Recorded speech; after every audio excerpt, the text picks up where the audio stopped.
ठीक है। Good morning everyone. Audio video clear है आप लोगों तक?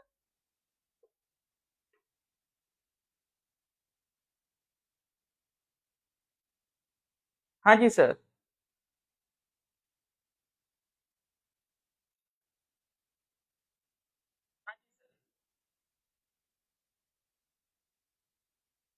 मई 2024 का करंट अफेयर्स हम लोग देख रहे हैं। आई थिंक ये आज तीसरा क्लास होगा मई का। 30 के अराउंड कुछ हो गए थे, 33 शायद क्वेश्चंस पिछली क्लास में हम लोगों ने कर लिए थे, है ना? ओके। उसके आगे आज स्टार्ट करना है ना, तो पहले पिछले कुछ क्वेश्चंस के आंसर दे दो जो हमने करे थे। जो लोग पहले से आ रहे हैं, देखते हैं कितना उनको याद है चीजें। ये तो सर रट लो। क्वेश्चन नंबर 19 बहुत इंपॉर्टेंट है। वर्ल्ड प्रेस फ्रीडम इंडेक्स में हमारी क्या रैंकिंग थी 2024 में? इसके आने के चांसेस अच्छे खासे हैं।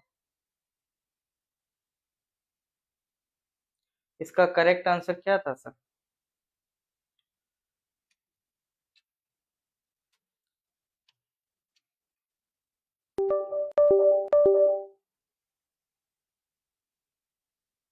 करेक्ट आंसर था सर इसका 159 रैंक। ठीक है, बहुत सही।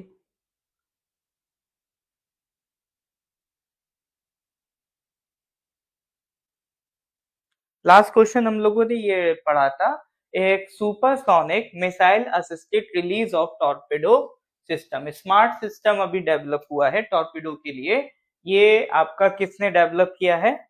तो मिसाइल से रिलेटेड आपको पता है सर, अपना आंसर क्या लगता है? Correct answer is DRDO. ठीक है, मिसाइल से रिलेटेड अपना जो करेक्ट आंसर है दैट इज योर डीआरडीओ। ठीक है, दैट इज क्वेश्चन नंबर 33। वालेकुम सलाम ताकम जी। Okay sir. तो 33 तक अपना हो चुका था। अच्छा, जो लोग भी पहली बार ज्वाइन कर रहे हैं उनके लिए पहली खबर ये है कि मई का जो पहला क्लास था वो उसको जरूर जाके देखें। वहां पर उसका जो रिकॉर्डिंग है वो यूट्यूब चैनल पे अपलोड हो चुका है, वहां से उसको कवर करें।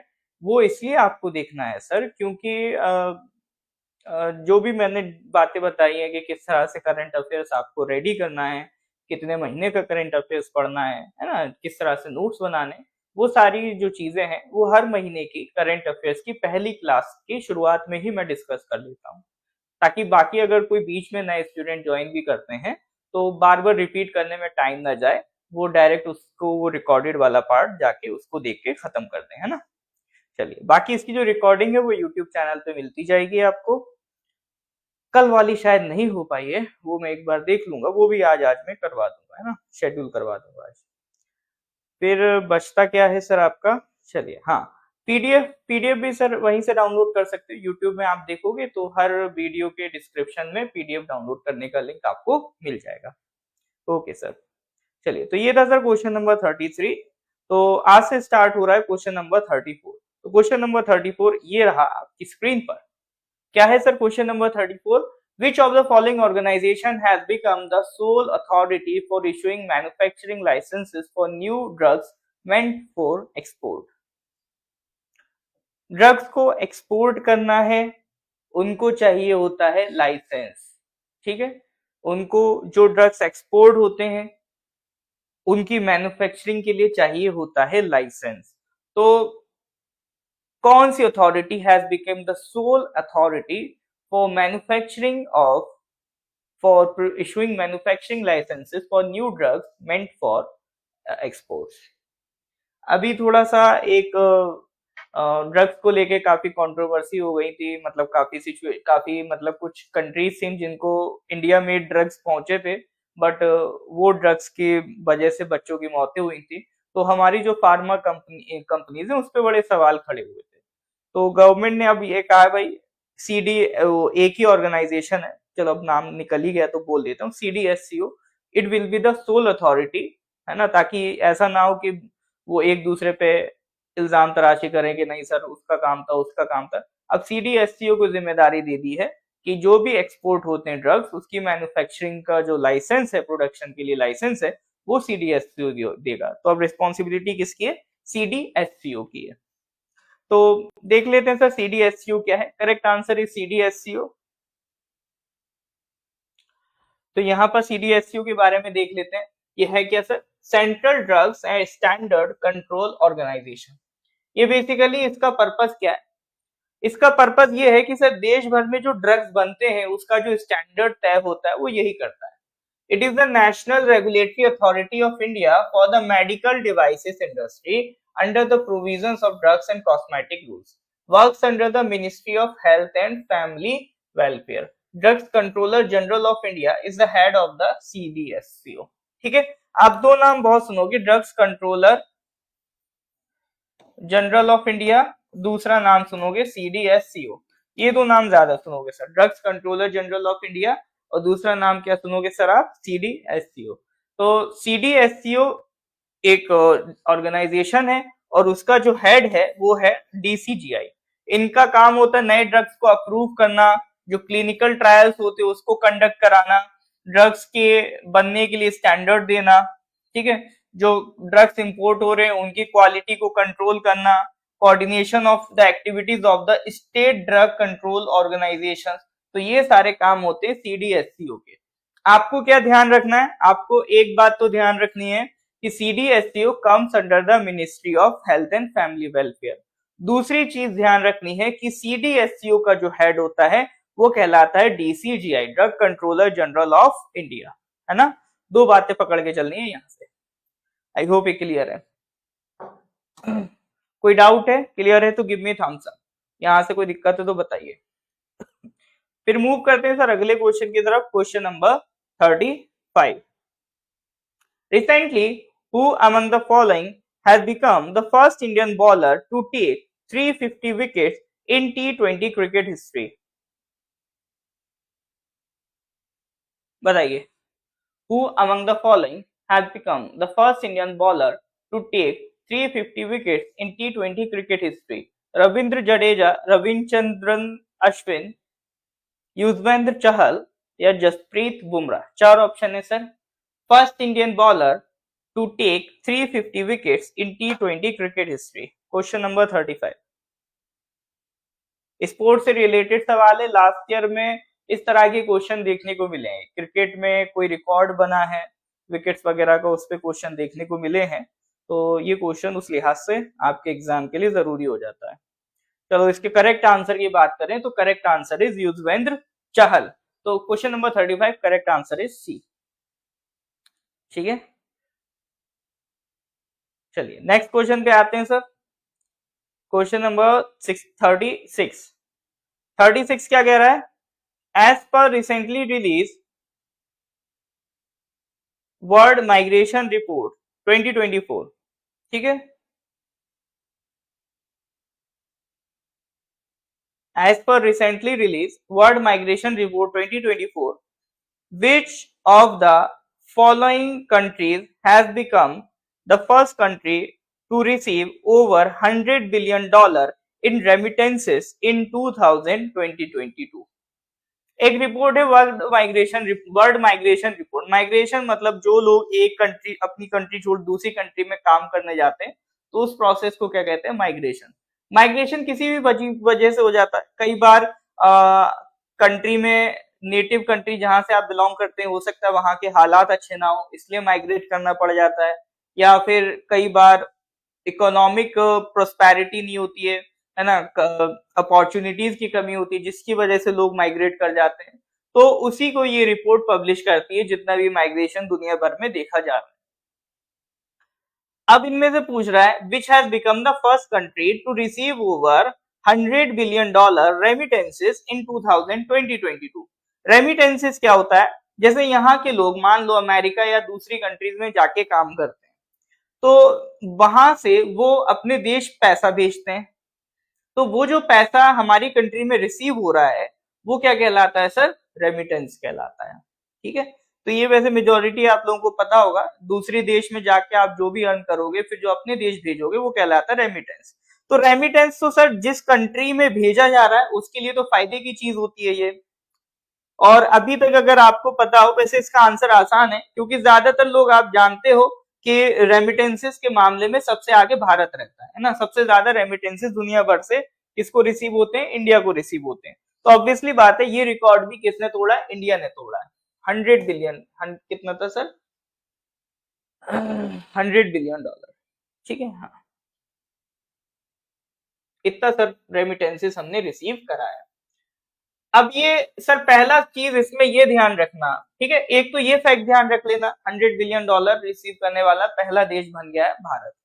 दूसरा ये याद रख लेना कि जो वर्ल्ड माइग्रेशन रिपोर्ट है इसको पब्लिश कौन करता है? इसको पब्लिश करता है sir international organisation of migration, ठीक है। इसको पब्लिश कौन करता है? International organisation of migration. अभी इस रिपोर्ट में क्या लिखा है?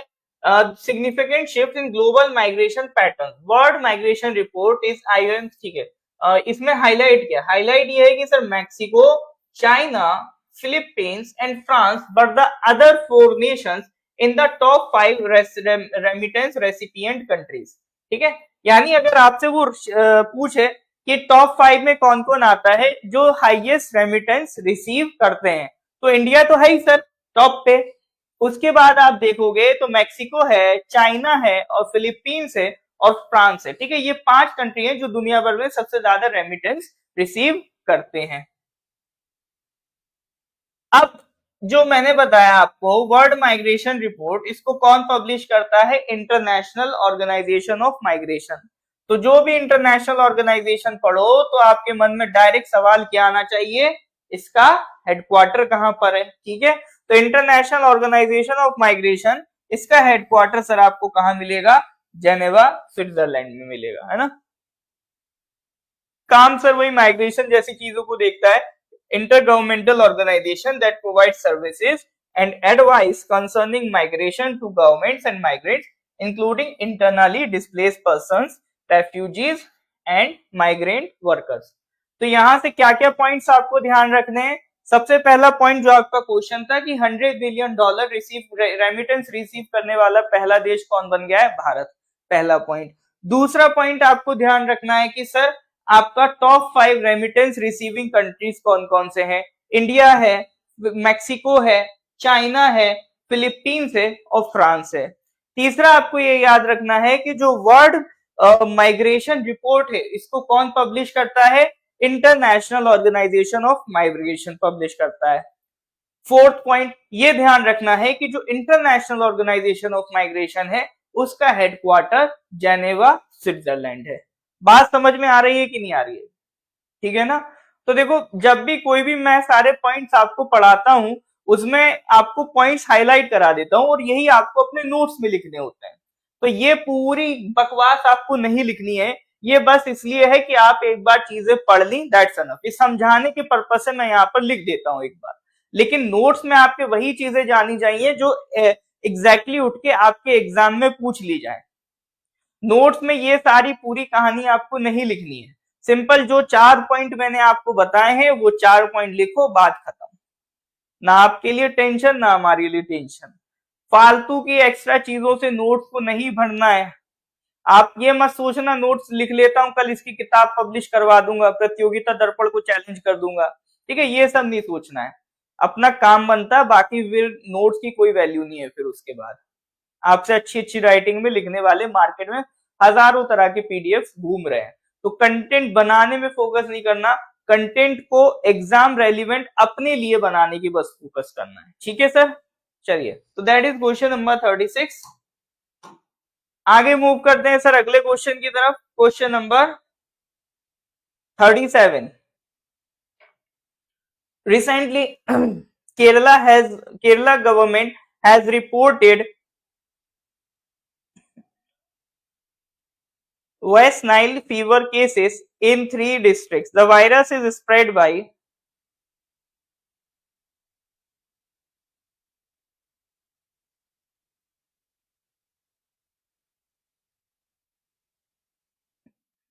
recently Kerala government has reported West Nile fever cases in 3 districts. This virus is spread by, अभी वेस्ट नाइल फीवर के केसेस कुछ केरला में देखने को मिले। तो क्वेश्चन ये है, अच्छा ये तो इसने बता दिया कि ये क्या है, वायरल डिसीज है ना। अब सवाल ये है कि कौन से मच्छर से फैलती है। ये देखो चौथा ऑप्शन तो वैसे ही गलत हो जाएगा क्योंकि ये वायरल है। तो सवाल बस इतना, ये कौन से मॉस्किटो से ये आपका जो वायरस है ये फैलता है, वेस्ट नाइल फीवर का जो वायरस है वो किस मॉस्किटो से फैलता है, दैट इज द क्वेश्चन। बताइए सर इसका करेक्ट आंसर क्या होगा।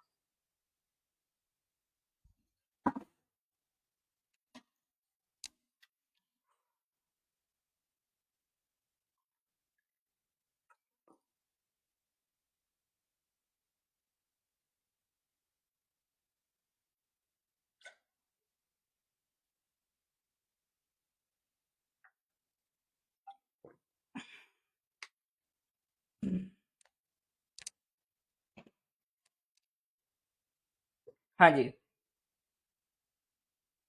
C answer. हाँ जी, स्यूलेक्स मॉस्किटोज की वजह से ये आपको फैलता है। ठीक है, अब इसमें सर सबसे पहले तो देखो वेस्ट नाइल फीवर, तो कोई भी डिसीज होती है तो उस डिसीज में सबसे पहला सवाल यही आता है ये किसी वायरस से फैल रहा है, बैक्टीरिया से हो रहा है, किससे हो रहा है। तो ये तो क्लियर है sir, it is a virus. Virus का नाम है वेस्ट नाइल वायरस। ठीक है, तो it is a viral disease. तो पहला पॉइंट तो ये लिख लेना कि West Nile fever is a viral disease, और वायरस का नाम भी सिंपल है वेस्ट नाइल वायरस, तो याद रखने में दिक्कत नहीं होगी। अब ये सब पूरा बायोलॉजी मत पढ़ने लिखना कि सिंगल स्ट्रैंडेड आरएनए वायरस होता है, इतना नहीं पूछने वाला है ना। अब आता है सर ये वायरस आपकी बॉडी में आता कैसे, ये एक वेक्टर डिसीज भी कहलाएगी। वेक्टर डिसीज कैसे कहलाएगी सर, जो डिसीज आपकी बॉडी में कोई और ऑर्गेनिज्म इंजेक्ट करे वो वेक्टर डिसीज कहलाती है। जैसे यहां पर ये वायरस आपकी बॉडी में डायरेक्ट नहीं आ रहा है, ये किसी थर्ड पार्टी के थ्रू आ रहा है। ये एक मॉस्किटो जो इस वायरस से इफेक्टेड होगा वो आपको जब काटेगा तो वो वायरस आपकी बॉडी में इंजेक्ट कर देगा, इसीलिए इसको वेक्टर डिसीज भी कह देते हैं। और इस डिसीज का वेक्टर यानी स्प्रेड करने वाला कौन है, यानी जो जुर्म कर रहा है वो कौन है, वो एक मच्छर है। ठीक है, मॉस्किटोज ऑफ द जीनस स्यूलेक्स। ठीक है, तो कौन सी स्यूलेक्स फैमिली के जो मच्छर होते हैं वो इसको फैलाते हैं, are generally considered the principal vectors of West Nile virus, and birds serve as reservoir host। और ये कहां से उठाते हैं, चिड़ियों से उठाते हैं। The virus is a member of the Flaviviridae family and the Flavivirus genus। तो ये अगर बायोलॉजी नीट वगैरह का एग्जाम दे रहे हो तो इतना ये सब पढ़ना, वरना इसको इतना डिटेल में मत ले जाना, इतना नहीं पूछेगा ना। मतलब पॉइंट ध्यान रख लो, क्या क्या याद रखना है। सबसे पहले तो याद रखना है कि वेस्ट नाइल फीवर किस वो sorry West Nile fever is a viral disease, virus का नाम है वेस्ट नाइल वायरस। तीसरा पॉइंट ये हो गया आपका कि कौन से मच्छर से हो रहा है, स्यूलेक्स मॉस्किटो से हो रहा है। ठीक है, ये 3 पॉइंट ध्यान रखना। बाकी जानकारी के लिए ध्यान रखना ये Africa, Europe, Middle East, North America, West Asia में कॉमनली स्प्रेडेड है। ठीक है, सबसे पहले ये देखा गया था एक महिला में in the West Nile district. तो ऑब्वियसली बात है कोई भी बीमारी अगर जहां पर सबसे पहली बार उत्पन्न होती है तो उसी के नाम पे उसका नाम रख दिया जाता है। ठीक है, तो इसका नाम रख दिया गया, वेस्ट नाइल डिस्ट्रिक्ट में पाई गई तो वहां से नाम पड़ गया वेस्ट नाइल वायरस, युगांडा की डिस्ट्रिक्ट है ये। ठीक है, it was identified by the birds in the Nile delta region in 1953। तो ये जानकारी के लिए याद रखना, बाकी पॉइंट्स वही 3 आपको लिखने हैं जो मैंने आपको बताए हैं। ठीक है सर, यहां तक कोई डाउट है तो बताइए, क्लियर है तो गिव मी थम्स अप।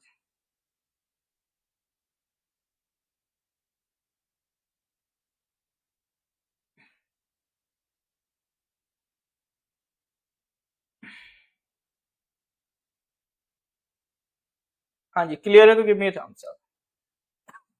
कोई डाउट है तो पूछ लीजिए, और जिनको डाउट नहीं है वो आगे के क्वेश्चन का आंसर दीजिए। Question number 38।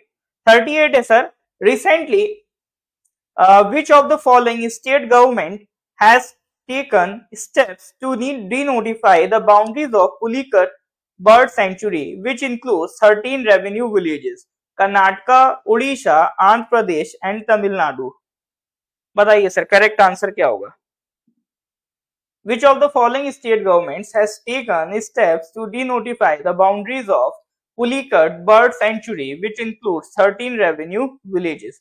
कर्नाटका, उड़ीसा, आंध्र प्रदेश या फिर आपका तमिलनाडु। आपने पुलिकट लेक के बारे में शायद सुना होगा, ठीक है। लगून लेक्स को जब ज्योग्राफी में पढ़ते हैं तो एक तो सबसे पहला नाम आता है चिलिका लेक का, लार्जेस्ट है वो सर। फिर एक पुलिकट लेक भी फेमस है, उसका भी नाम आता है।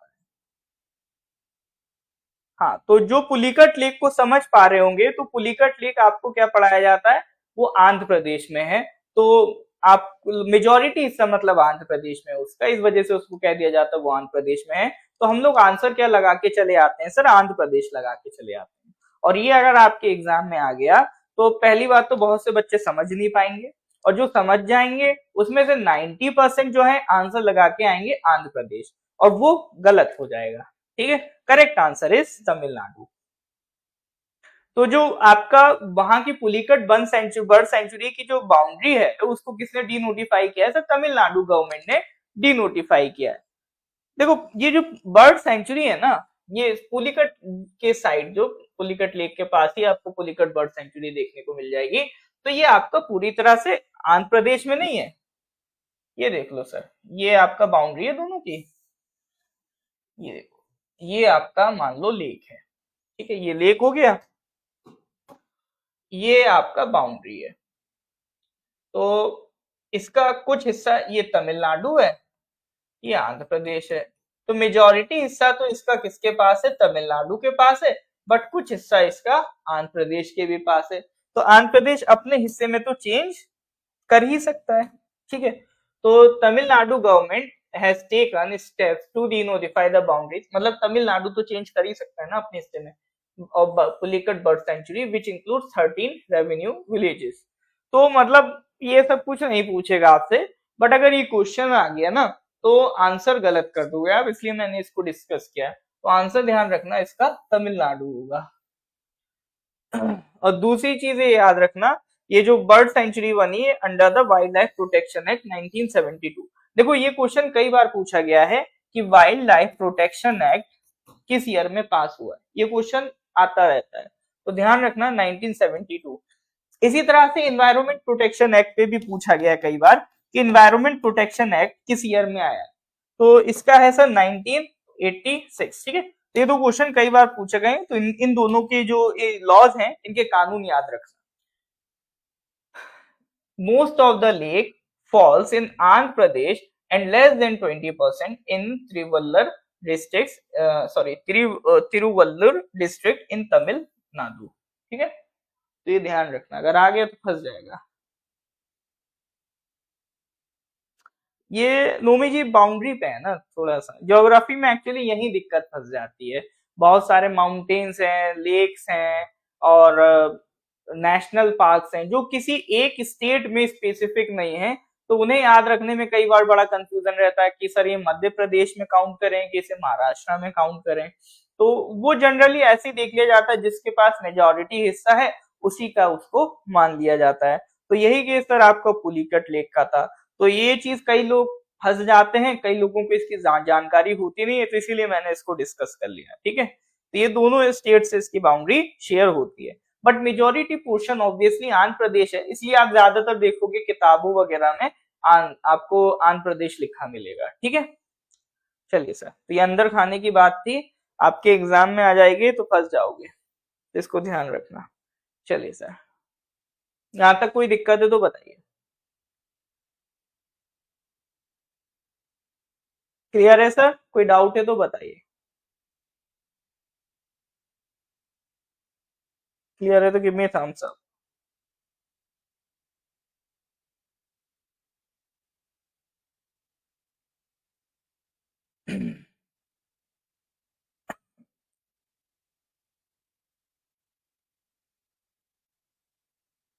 नेक्स्ट क्वेश्चन पे आते हैं sir, question number 39।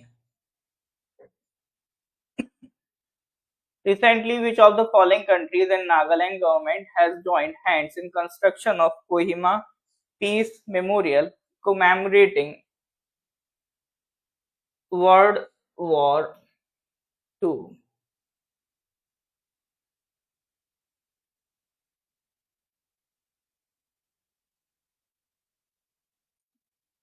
Recently, which of the following countries and Nagaland government has joined hands in construction of Kohima Peace Memorial commemorating World War II. France, UK, Japan, US.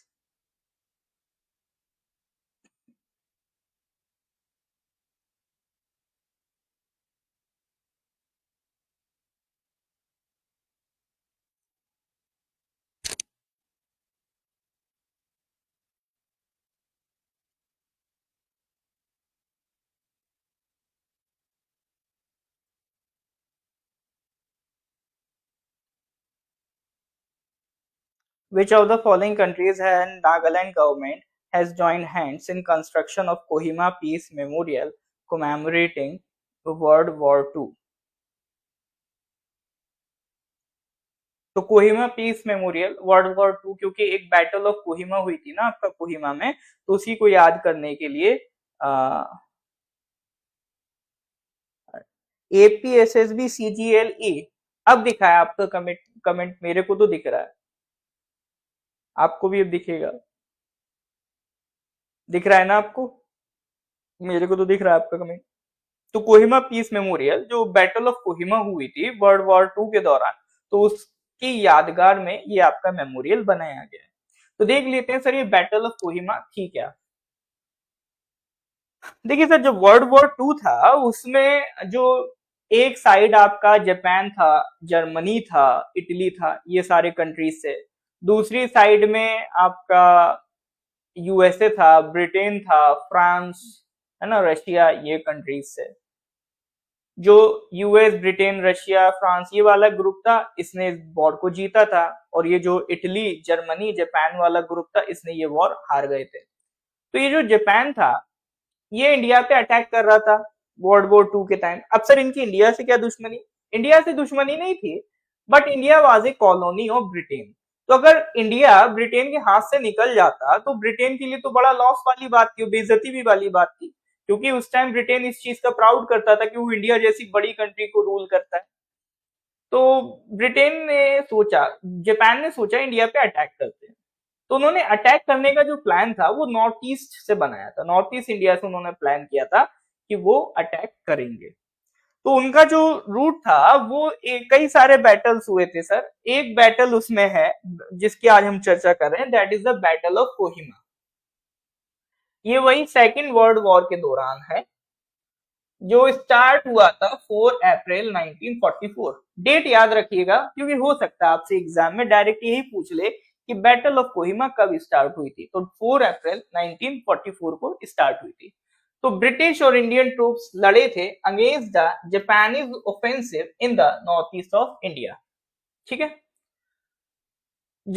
लेकिन इसमें हार किसकी हुई थी? Japanese की हार हुई थी, which mark the beginning of the allied push into Burma.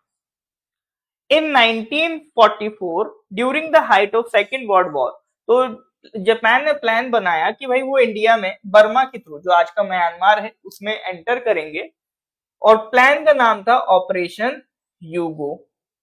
तो नॉर्थ ईस्ट को अटैक करते बर्मा के थ्रू, ये प्लान था, ऑपरेशन उनका नाम था ऑपरेशन यूगो। तो ब्रिटिश गैरिसन था एक कोहिमा में, उनका प्लान था कि उसको अटैक करेंगे। Today is the Kohima is the capital of Nagaland, और इसको स्टालिनग्राड ऑफ द ईस्ट भी कहा जाता है, ठीक है। To the battle is often referred to as the Stalingrad of the East. Stalingrad जो है आपका रशिया का जो वेस्टर्न हिस्सा है, जो यूरोप में आता है, उसका एक उस जगह का नाम है स्टालिनग्राड, ठीक है। वहां पर भी ये लोग हारे थे, तो उसी से रिलेट कर रहा था कि जिस तरह से स्टालिनग्राड में इनकी हार हुई थी, इसी तरह से अगर आप ईस्टर्न इंडिया में देखोगे, ईस्टर्न वर्ल्ड में, वो तो वेस्टर्न वर्ल्ड में चला गया, ईस्टर्न वर्ल्ड में देखोगे तो कोहिमा था जहां पर इनकी हार हुई थी। तो जैसा स्टालिनग्राड में हुआ था, वैसी ही कहानी यहाँ पर आपको देखने को मिली। इवन ब्रिटिश का जो नेशनल आर्मी म्यूजियम है, वो इसको ब्रिटेन की ग्रेटेस्ट बैटल भी कहता है, ठीक है। तो इसलिए भी ये आपकी जो बैटल है वो सिग्निफिकेंट है। आज today in the place where the tennis court of the deputy commissioner was, there is a war cemetery for the allied dead. It has a famous Kohima epitaph which reads, when you go home, tell them of us and say, for your tomorrow we gave our today. आपके कल के लिए हमने आपका अपना आज कुर्बान कर दिया, ठीक है। तो यानी ये बैटल उनको सैल्यूट करता है आपका, जिन्होंने इस बैटल में अपनी जान गंवाई ताकि वो वहां पर मेंटेन रह सके, कोई दूसरा इनकर्जन को नॉर्थ ईस्ट इंडिया में रोक सके। ठीक है, चलिए, तो that is the battle of Kohima. आप इसको ध्यान रखिएगा, बैटल ऑफ कोहिमा। सबसे इंपॉर्टेंट चीज ये ध्यान रखना कि किस दिन स्टार्ट हुआ था, 4 अप्रैल 1944। तो उसी को याद में, ठीक है, तो उसी बैटल ऑफ कोहिमा में जिन लोगों ने अपनी जान दी थी, तो उन्हीं के याद में कोहिमा पीस मेमोरियल बनाया जा रहा है। तो ये नागालैंड गवर्नमेंट किसके साथ मिलकर काम कर रही है इस पे? जापान गवर्नमेंट के साथ। ठीक है, चलिए, यहां तक कोई डाउट है तो बताइए। क्लियर है तो give me thumbs up.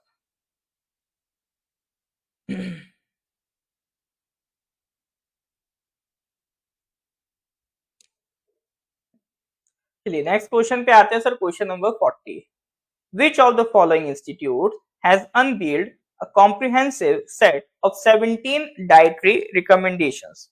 ICMR, National Center for Disease Informatics and Research, ICMR, National Institute of Epidemiology, ICMR, National Institute of Nutrition या ICMR, Center for Aging and Mental Health। 17 dietary recommendations दी हैं, किसने दी हैं, ये आपका question है। Diet के बारे में सर ऑब्वियसली बात है, जो न्यूट्रिशन से डील करता है वही डाइट से डील करेगा।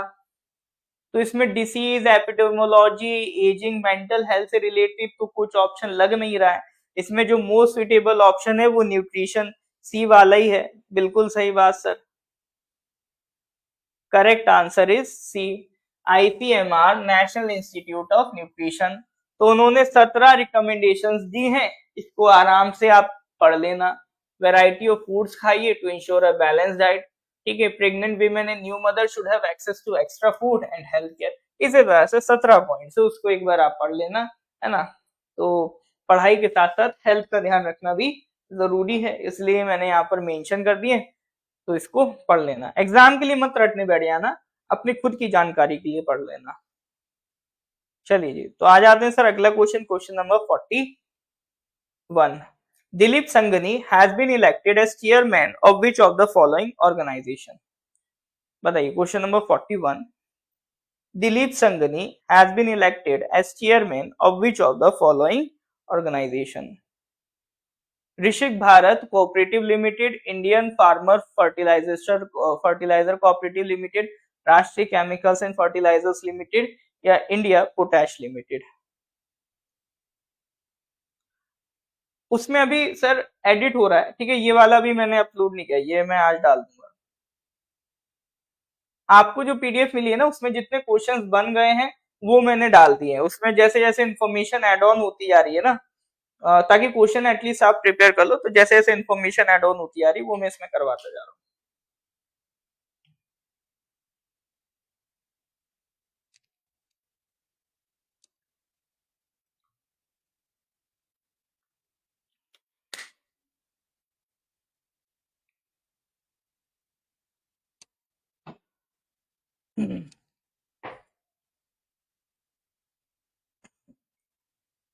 Correct answer is Indian farmers fertiliser cooperative limited. ठीक है, correct answer is Indian farmers fertiliser cooperative limited. It is one of India's biggest cooperative societies which is wholly owned by Indian cooperatives। ठीक है, तो ये ध्यान रखने कब बना था, 1967, और इसका हेडक्वार्टर आपका दिल्ली है। इसको new Delhi is the headquarter. चलिए, दिस 41, आगे आ जाओ 42 पे। देखो, पीडीएफ के लिए यूट्यूब पे चले आना, north east basic YouTube channel पे, वहां पे करंट अफेयर्स की वीडियो अपलोड होती है, उसके डिस्क्रिप्शन में मिल जाएगा पीडीएफ का लिंक। फिर भी ना मिले मुझे व्हाट्सएप कर देना, 99078464। ठीक है, फिर भी पीडीएफ ना मिले तो मुझे व्हाट्सएप कर देना। चलो, क्या कह रहा है sir, Indian agricultural research institute has introduced HD3386। It is a new high yielding seed variety of which of the following crops? Cotton, rice, wheat, mustard. Cotton, rice, wheat, mustard, बताइए। It is a new high yielding seed variety of which of the following? Cotton, rice, wheat, mustard. तो ये जो variety है ये sir आपका wheat की है, ठीक है। तो इंडियन एग्रीकल्चरल रिसर्च इंस्टीट्यूट इसी चीज पे काम करते रहता है कि जो भी क्रॉप्स हैं उनके हाई यील्डिंग वैरायटी सीड्स बनाए जाएं, ताकि अलग अलग सीड्स वो मतलब इफेक्टिव सीड्स यूज किए जाएं ताकि प्रोडक्शन बढ़ाई जा सके। साथ ही साथ किसी क्रॉप में मान लो कोई ऐसा इंसेक्ट है जो उस क्रॉप को नुकसान पहुंचा दिया जाता है, तो ऐसा सीड बनाया जाए जिससे उस इंसेक्ट का इम्पैक्ट नहीं पड़े। जैसे यही है आपका ये जो नया आपका HD3386 ये जो सीड है, ये आपका क्या कर रहा है सर, हाई यील्डिंग वैरायटी है, यील्ड अच्छी देता है। साथ ही साथ जो येलो और लीफ रस्ट डिसीज होती है जो वीट ग्रोइंग एरियाज में आपको देखने को मिलती है, उसका ही रेजिस्टेंट, यानी उससे इस पे इम्पैक्ट नहीं पड़ता है। अब ये सारा काम सर रिसर्च का कर कौन रहा है? Indian agricultural research institute. जैसे मेडिकल में एम्स है, इंजीनियरिंग में आईआईटीज हैं, इसी तरह से आपका एग्रीकल्चर की फील्ड की टॉप नोच इंस्टीट्यूशन में आता है इंडियन एग्रीकल्चरल रिसर्च इंस्टीट्यूट, ठीक है। इसको पूसा इंस्टीट्यूट भी कह देते हैं क्योंकि कहाँ लोकेटेड है? पूसा, बिहार में। 1905 में इसको स्टैब्लिश किया गया था, ठीक है। पहले इसका नाम था एग्रीकल्चरल रिसर्च इंस्टीट्यूट, आजादी के बाद से इसका नाम हो गया इंडियन एग्रीकल्चरल रिसर्च इंस्टीट्यूट। चलिए सर, ये हो गया क्वेश्चन नंबर 42। अरुणाचल जी के नॉर्थ ईस्ट पीएससी के यूट्यूब चैनल पे ऑलरेडी मैंने बना रखा है, अरुणाचल जी के भी बना रखा है, उसमें प्रीवियस ईयर क्वेश्चंस भी बन करा रखे हैं मैंने। अभी कुछ थोड़े बहुत अपडेट्स आए हैं जैसे जीआई टैग्स के, और जीआई टैग्स के अपडेट है और जो नई डिस्ट्रिक्ट बने हैं वो चीजें बस एड ऑन करना है। बाकी तो सब ऑलरेडी आपका वो आप चले आओगे ना यूट्यूब पे सर्च कर लेना अरुणाचल जी के नॉर्थ ईस्ट पीएससी, मैंने प्रॉपर कई कई बार उसको पढ़ा चुका हूँ, उसकी रिकॉर्डेड वीडियोस आपको मिल जाएंगी। हम फिर से रिपीट कर लेंगे, अब अगले 2 हफ्ते यही सब करेंगे, ठीक है ना। करंट अफेयर्स का पीडीएफ आपको मिलता रहेगा। अब अगले 2 हफ्ते थोड़ा सा वही रिवीजन वगैरह पे फोकस करेंगे और थोड़ा सा अरुणाचल स्पेसिफिक क्वेश्चंस कर लेंगे। मैंने पहले भी कराया अरुणाचल स्पेसिफिक क्वेश्चंस, उसी को आगे सीरीज को कंटिन्यू करेंगे, ठीक है। चलो 42 के बाद आ जाओ सर 43 पे। अरे 43 आंसर तो नहीं देखा था ना। 43 Who among the following have become the 85th Grandmaster of Indian chess? बताइए, स्पोर्ट्स से रिलेटेड सवाल है sir. Who among the following has become the 85th Grandmaster of Indian chess?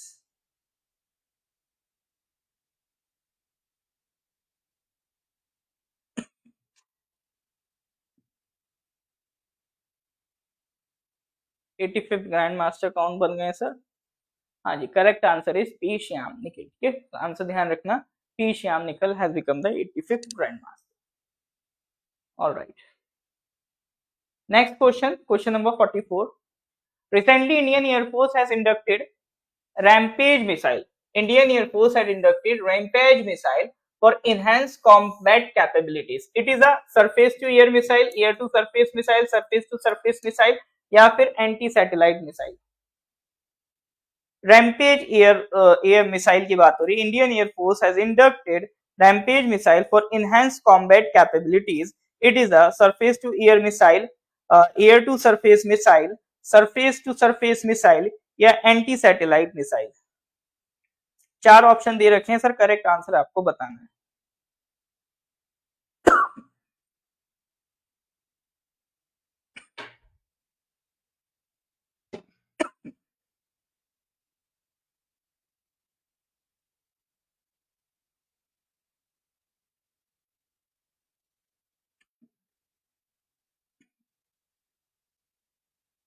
हाँ, तो करेक्ट आंसर की बात करें तो देखो ये है सर आपका एयर टू सरफेस मिसाइल, ठीक है।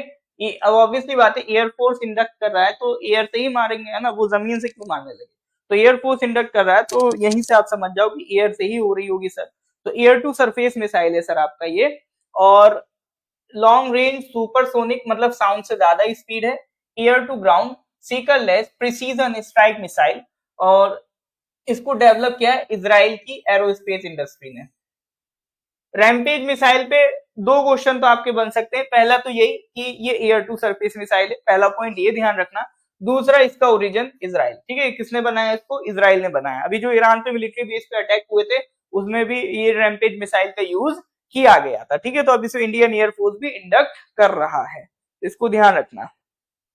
चलिए सर, तो दैट इज क्वेश्चन नंबर 44। यहां तक कोई डाउट है तो बताइए, क्लियर है तो गिव मी थम्स अप। हाँ जी सर, यहाँ कोई दिक्कत तो नहीं आता किसी को, कोई तकलीफ कोई परेशानी? चलिए नेक्स्ट क्वेश्चन पे आते हैं, question number 45। Recently, who among the following has set a new world record by summiting the world's highest peak, Mount Everest, 29th time? ठीक है, तो इनका नाम तो पता होना चाहिए सर। 29 बार तो हम लोग लाइफ टाइम में अपना छुट्टी पे वेकेशन पे नहीं जा पाते हैं, और ये साहब हैं जो माउंटेन एवरेस्ट पे सर, माउंट एवरेस्ट पे सर 29 टाइम चढ़ गए, है ना। तो इनका नाम तो याद होना चाहिए सर आपको। Who among the following has set a new world record by summiting the world's highest peak, Mount Everest, for the 29th time?